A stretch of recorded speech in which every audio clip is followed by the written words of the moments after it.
Hey, Lindsay, how are you? Good, Aubrey. How's it going on your end? Excellent. I am excited to Good. talk about slang and accents today. This is going to be Yeah, fun. this is going to be great. I'm psyched. Aubrey, what is your favorite British slang phrase?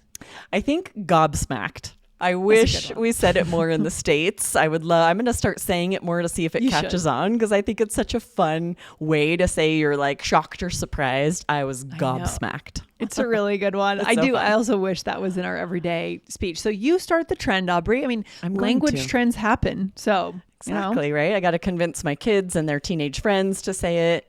then Maybe we'll hear it on TikTok all the time coming from exactly, right? It'll Americans. catch fire. All right. So today's episode is based on a question from a listener getting into accents and slang on IELTS, right? Yeah, I'll read the first part of the question, Lindsay, and then you can Okay. finish for us. Yeah. So this listener is Antonia. Hello, Antonia. And she said, I'm currently preparing for the IELTS academic test I have in August to have my university degree naturalized in the UK. And let me just say, I love your podcast. Oh, that's great. Yes, thank you. I Thank you. should stop and say thank you. I love that. Yeah. It's very informative and helpful, especially when you answer forum questions. I love that we did a whole series answering forum questions we found online. I'm glad you found that Yes. useful, Antonia. I hope everyone else out there did as well. All right. And then she says, I have one question I've been stuck on since I began listening, though. I'm Hungarian, but I work for a UK based insurance firm here in Hungary. Most of my colleagues, as well as our clients, are from the UK. And I talk to and exchange messages with native speakers, mostly British, all day, every day. Fortunately or unfortunately, I don't know yet, I picked up some slang and an accent along the way. All right, Lindsay, want to finish for us? All right. Yes. Although I'm maintaining my fluency due to my occupation, I'm a bit concerned about the speaking part of the exam, as I talk a lot when I'm nervous, and I tend to speak in slang and pronounce some words in a proper British accent. I was wondering, how would that affect my score? I'm talking about not pronouncing the letter T in certain words or the last couple of letters, like tomorrow instead of tomorrow, using Innit instead of isn't it, which at this point comes natural to me. I also heard it a lot from my coworkers I also hear it a lot from my coworkers that they thought I was a native speaker because of my fluency and my accent.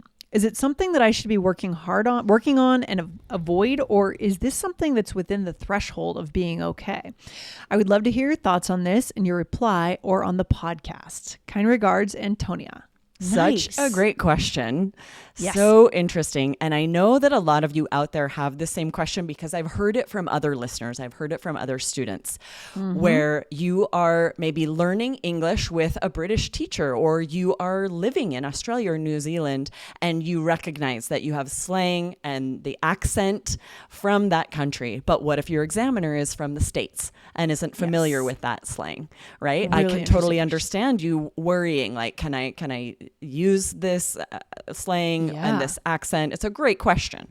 Oh my gosh, it's really good. So I'm excited to get into this. So we're going to address this in kind of two different answers. We'll first start talking about accent. So let's talk about accent, Aubrey. What do we need to know here? Yeah, so the good news is any accent in English is fine on IELTS. If your accent is Australian, New Zealand, UK, or American, all are perfectly acceptable. Examiners are very used to hearing all of these accents. So wherever they are from, you can have an accent in any American dialect. So for example, if you're learning in Australia, but then move to the UK and you have a mix of those two accents, and then you listen to a lot of maybe podcasts or TV shows from the States, so you're realizing I'm also saying some things in American accent, that's fine too. You can have a mix of all of these accents.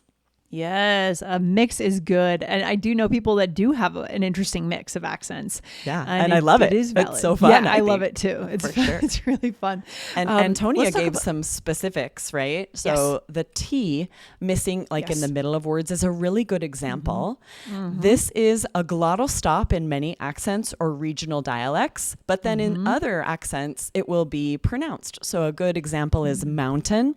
In my regional dialect growing up, I say mountain. Mountain. I don't say the Yes. T. That's a glottal Yes. stop. Both are correct on IELTS. Both, neither is going to affect your score.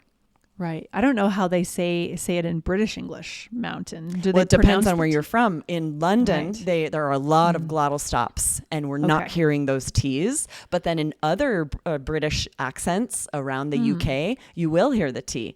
So it really depends. Interesting. And for native speakers, I've heard some native speakers express some kind of frustration. They don't like that glottal stop. They think it's only Really? correct if you say mountain. What? No, Who says that? this is not the case. Yeah, I have heard this. I remember I posted a TikTok about it, how I say Weird. mountain, and there were a lot of comments where people were saying, that's wrong. You should pronounce the T. Oh my That's just gosh. not the way it is for English pronunciation, at least if No. we're being descriptive instead of prescriptive. We say both, you'll hear both. For the IELTS exam, both are correct. And then also words like certain. Lindsay, do Yeah. you say certain No, with a glottal stop, or do you yeah, pronounce I do the the T? glottal stop. Oh, I definitely do the glottal stop. So I say certain. I wouldn't say certain. I do hear certain people say certain, and sometimes I think, why are you doing that? It takes Why so are much you more bothering? time. Why? I know, right? But then bottle is a good example of something that does change between British English. Yes, Bottle. exactly, right? Well, in the States, we say bottle. It sounds like the D, the D, bottle. We don't say bottle. We don't say the T, but it sounds No. like a D. It changes to a D. But Yeah. in a lot of British accents, it would sound like bottle. There's a glottal stop there. Yes. Both Yes. are acceptable on IELTS. Neither is going to affect your pronunciation score. The examiner will understand you whichever way you say it. Love that. So just what's more important though than the accent, Aubrey, is enunciation, right? Clear enunciation. Being clear is what you want to prioritize. Exactly, right? You can also have your accent from your L1. Wherever you grew up, whatever your mother tongue is, your accent will be different in English, likely. And it might be a combination of a lot of different accents, and that is also fine on IELTS. You don't have to eliminate your accent. In fact, accents are so beautiful. What is important is that you are clearly enunciating so that the examiner can understand the amazing vocabulary you're using and give you the pronunciation score you need. So there may be specific phonemes, sounds that are difficult for you to pronounce in English that you'll want to be drilling to make sure that your words are clear. I mean, the key word here, drilling, practicing.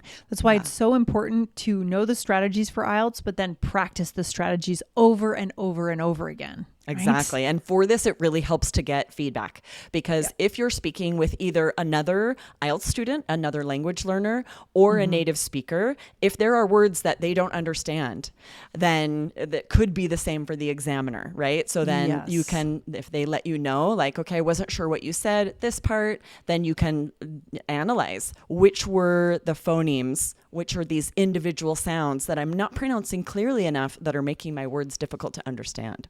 Yeah, now in many of our courses, we don't have this yet in 3 Keys IELTS, but we have it in many of our fluency courses. We have an AI pronunciation scoring system, right? Where you can practice a word and you will get a score. And then you can do it again and again, and it breaks down each phoneme so you can understand exactly which part of the word you're saying incorrectly. I know students are doing it 10, 20 times for each word. That's amazing. Yes, this is super useful. This is one thing AI can really help us with, is to give us feedback on pronunciation. So if you don't have a speaking partner and you're able to use AI for feedback on your pronunciation, that's a great tool as well. Yes, love it. Okay, Aubrey. Now the second thing we have to look at is slang. Yeah, so slang from any English dialect can be used on IELTS. Examiners are very used to hearing slang from all over the world, so you don't need to worry about if you're using slang that it is maybe a little bit less common.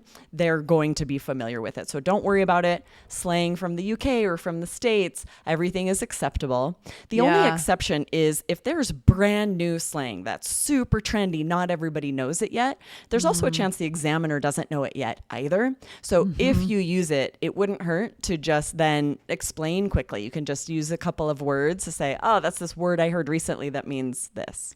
Well, not only would it not hurt, but it could increase your vocabulary or pronunciation score, right? By adding that extra explanation, you have a whole opportunity to slip in some fun advanced words, right? True. But there's another reason to not keep yourself from saying these words. Innit is a great example, right? So British speakers will say this innit, and that means like, isn't it, or isn't that true, or right? And it becomes so natural. It just slips out. And if you are intentionally trying to keep yourself from saying that, it could sort of stunt your language. It could throw you off. So recognize that you absolutely can say that. Throw it in for your IELTS speaking answers, and don't keep yourself from saying it, as that could make you less fluent and hurt your score. And I've also heard this in like around the countryside of the U.S., different parts of the U.S., right? Maybe. Does that ring true for you? Yeah. So I think the key here is don't be someone you're not, right? Be yourself. Definitely. Because for me, I just hit my chord. For me, it's difficult to use innit. Right? I didn't grow up saying it. I love it. I love when I hear a British speaker say that, but I kind of feel like I sound silly when I try to add it. So I wouldn't use it on an IELTS exam because it would be unnatural for me. And it's also a little bit difficult to use on IELTS because it's so conversational. You're not having a conversation with the examiner. So unless you use it in like rhetorical questions, it's not going to come up very easily. Which British people do, I think maybe more than Americans. When they make a statement, they tend to do that, to make it a question, right? I wasn't as familiar with that in it, but asking as it a question. Yeah. Do you know what I mean? But you're right. You're not eliciting a response. You know, when we first started IELTS, before I knew anything about IELTS 10 years ago, I thought maybe, would you engage the examiner in a conversation? And the answer was no, a hard no. We're not here to have a conversation with the examiner. Right. Okay? This might be one of the most difficult thing for students if you're not familiar at all with how the speaking exam goes. You might expect to ask them a question, have them answer. It's very helpful to know ahead of time. You're just answering their questions. Don't expect any kind of response or even smile or expression from them at all. Yes. Yeah, you have to know that going into it. All right. Any other examples we want to share about Innit? Yeah, so I was going to share because this is interesting for someone like Antonia or anyone who's learned English in the UK. This is very common. You might hear something like, it's hot today, isn't it? Right? In it. I maybe just sound silly, or like, that movie was amazing, in it. So if you're trying to think of how this might come up on IELTS, like we said, you could use it rhetorically. As a filler would be really interesting. So anyone who's used to using this word, if you get a tough question, you can say like, that's a tough question, isn't it? I think, right? Because it is very like, you're not expecting a response. You're just tagging it onto the end of what you're saying. You're just increasing your vocabulary score, most likely. Exactly. Right. So for example, you're coming to the party later, isn't it? Do they do it that? Do they use it that way too? Interesting. You're coming to this because it's more like a statement, and then you're confirming. Like it's like we say right. We say right all the time. You're doing that right. They say it that often too. A lot of speakers in the UK. I actually was watching a reality show recently, and there were a few people from the UK, and they said in it so often. Really? Just as often as I say right. Oh, now I'm going to start paying more attention to that. That's fascinating. I love that. Oh my gosh. What else do we need to know here, Aubrey? Yeah, we definitely want to point you guys to a recent All Ears English episode. This was 2474, Classic and Common British Slang with Anna Tyree.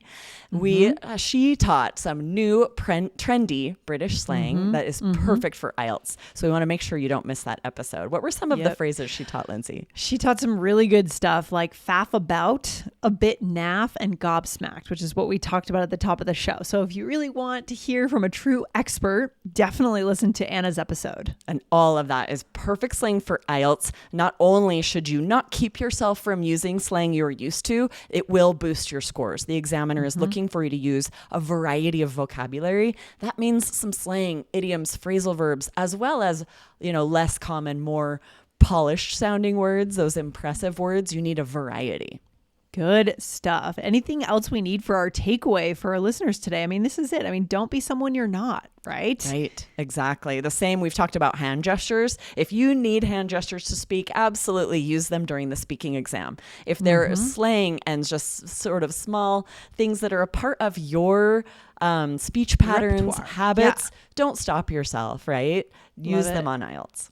All right. Great stuff today, Aubrey. Well, I'll see you back here in the next IELTS Energy episode. Guys, hit the follow button to make sure you don't miss a single episode of this show. Yes. Awesome. I'll see you next time. All right. Take care. Bye. Bye.